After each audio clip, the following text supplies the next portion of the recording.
Well, summer is here, and that means watch out for ticks, especially if you're spending extensive time outdoors. And this year, there's a new concern as a newer species of tick is appearing in Pennsylvania.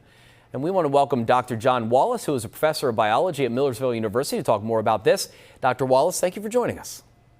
Oh, thank you for having me. Appreciate it. All right, so first, tell us about this species of tick that is now appearing in Pennsylvania, a little bit novel around here. Well, this Asian longhorned tick doesn't have a lot of time in Pennsylvania. It's only been noticed probably in the last 8 years or so. It doesn't mean that it wasn't here before. It's just that it's gotten to numbers that where we are able to see it more frequently on pets and other animals. So we're actually showing our viewers right now a picture of this tick. So how can you spot a difference between this tick and maybe some other ticks we've seen before?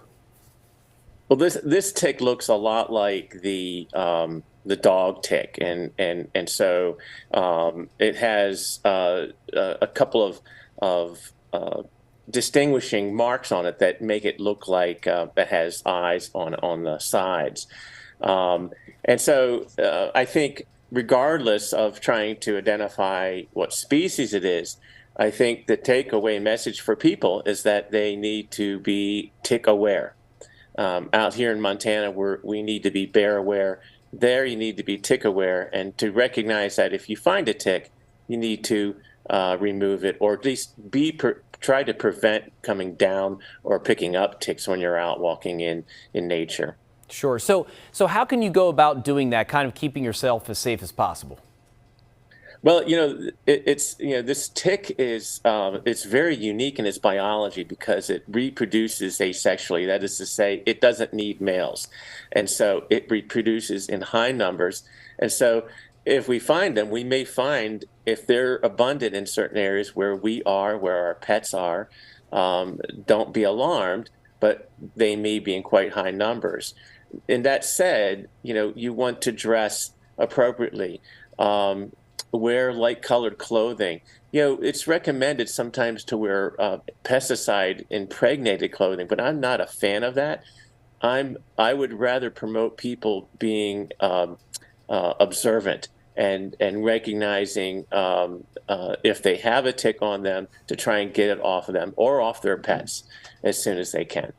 Is there anything specific when you do find yourself in that situation to get that tick off of there that you need to do?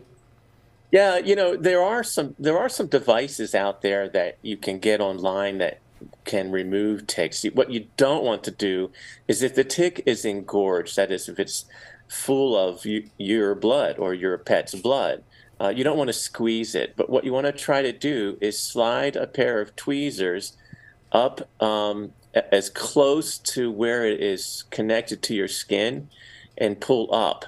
You don't want to squeeze on the fat part. You want to get close to where it is attached, and then in that way you can remove the tick rather safely, and that's what I would recommend. And if you're squeamish at all, then maybe try to go to an urgent care or something and have them remove it. Absolutely. Or take your pet to a vet's office. Sure.